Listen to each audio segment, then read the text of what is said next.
بسم اللہ الرحمن الرحیم۔ عزیزان اسلام، السلام علیکم ورحمۃ اللہ وبرکاتہ۔ احباب چمن، آج کی ہماری گفتگو گزشتہ شب اسرائیل کے ایران پر ہونے والے حملے اور پھر ایران کی جوابی کارروائی کے حوالے سے ہے۔ تو محقق ذرائع کے مطابق معاملہ کچھ یوں ہے کہ اسرائیل نے اپنی روایت کو برقرار رکھتے ہوئے اولاً حملہ کیا اور کافی نقصان پہنچایا، لیکن یہ نقصان تو تھا، لیکن پچھلے نقصان سے کچھ کم تھا۔ اٹیک بھی اس نوعیت کا نہیں تھا جو پچھلی مرتبہ اس نے کیا تھا۔ اس کے اندر تو کافی ساری بڑی شخصیات کو بھی اس نے ہلاک کیا اور کافی سارے سسٹم کو بھی اس نے ناکارہ بنایا۔ اب کی بار اس کا دعویٰ ہے کہ اس نے سسٹم کو ناکارہ بنایا ہے، لیکن ایرانی حکام کے مطابق ایسا کچھ معاملہ نہیں، نقصان پہنچا لیکن خاصا نقصان نہیں پہنچا، انہوں نے بر وقت معاملے کو کنٹرول کر لیا۔ تو یہ تھا اسرائیل کے حوالے سے، لیکن کچھ منٹ کے بعد پھر غالباً 1:10-15 یا 20 منٹ کے دورانیہ میں ایران نے بھی جوابی کارروائی کر دی۔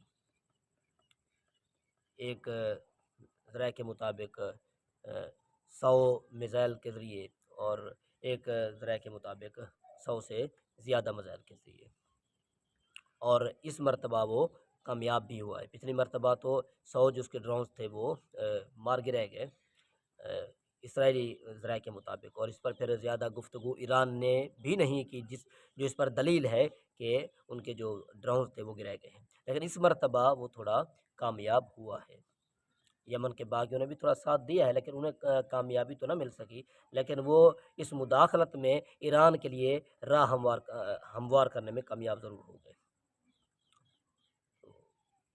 کچھ میزائل جو ہے وہ حیفا کی جانب گرے ہیں، کافی سارے میزائل کو ان کنٹرول کر لیا ان کے ڈیفنس سسٹم نے اسرائیل کے، لیکن کچھ میزائل جو ہیں وہ گرے ہیں وہاں پر اور کچھ نقصان بھی ہوا ہے۔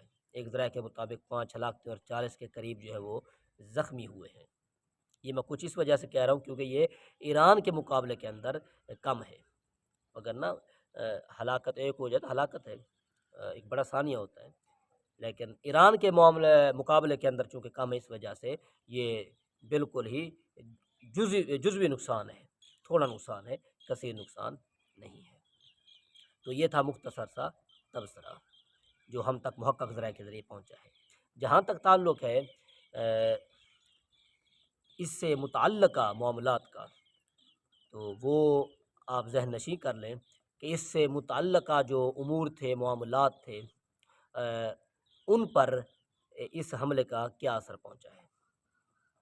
تو معلوم رہے فرانس اور سعودیہ کی میزبانی میں نیو یارک کے اندر قیام فلسطین کے حوالے سے کانفرنس ہونی تھی، وہ منسوخ ہو گئی۔ میں نے پہلے بھی عرض کیا تھا کہ وہ نہیں ہوگی، سو وہ نہیں ہوئی، کیونکہ امریکہ مسلسل دباؤ ڈال رہا تھا کہ فرانس پیچھے ہٹ جائے۔ برطانیہ کا تو اسے پتہ ہی تھا کہ وہ پیچھے ہٹ جائے گا، اور پچھلی گفتگو کے اندر تو میں نے کہا بھی تھا کہ وہ پیچھے ہٹ جائے گا، سو وہ ہٹ گیا، کیونکہ یہ یہودی آباد کاری یہ برطانیہ ہی کی برون منت ہے نا۔ جنگ عظیم کے اندر پیسہ دیا تھا یہودیوں نے، برطانیہ جیت گیا، پھر برطانیہ نے اس مقبوضہ علاقے کو حوالے کر دیا کس کے؟ یہودیوں کے، سو وہ اس معاملے کے اندر آ ہی نہیں سکتا۔ ظاہراً طور پر میں نے عرض کی تھی کہ وہ آئے گا اور کہے گا کہ یار یہ ایک ثانیہ ہے، اس طرح کا معاملہ نہیں ہونا چاہیے، ہم اس سے دستبردار ہیں، لیکن حقیقت سے اس کا کوئی تعلق نہیں۔ وہ بالکل بھی میں نے کہا تھا ہٹ جائے گا، سو وہ ہٹ گیا، فرانس بھی پیچھے ہو گیا اور برطانیہ بھی پیچھے ہٹ گیا۔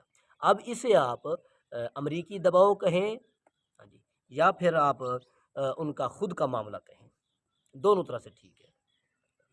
وہ امریکی دباؤ تلے بھی ہیں اور ان کا اپنا بھی کچھ ایسا ہی معاملہ ہے کہ وہ کبھی بھی اہل اسلام کی طرف جھک نہیں سکتے، یہ طریق ہے ان کی، آپس میں ان کی لاکھ دشمنیاں ہوں، لیکن جب وہ ہمارے خلاف آئیں گے تو وہ یہ دیکھے بغیر کہ سنی ہے، شیعہ ہے، وہابی ہے، دیوبندی ہے، کوئی بھی ہے، وہ ایک ہو جائیں گے، سو وہ ثبوت دے رہے ہیں ایک ہونے کا۔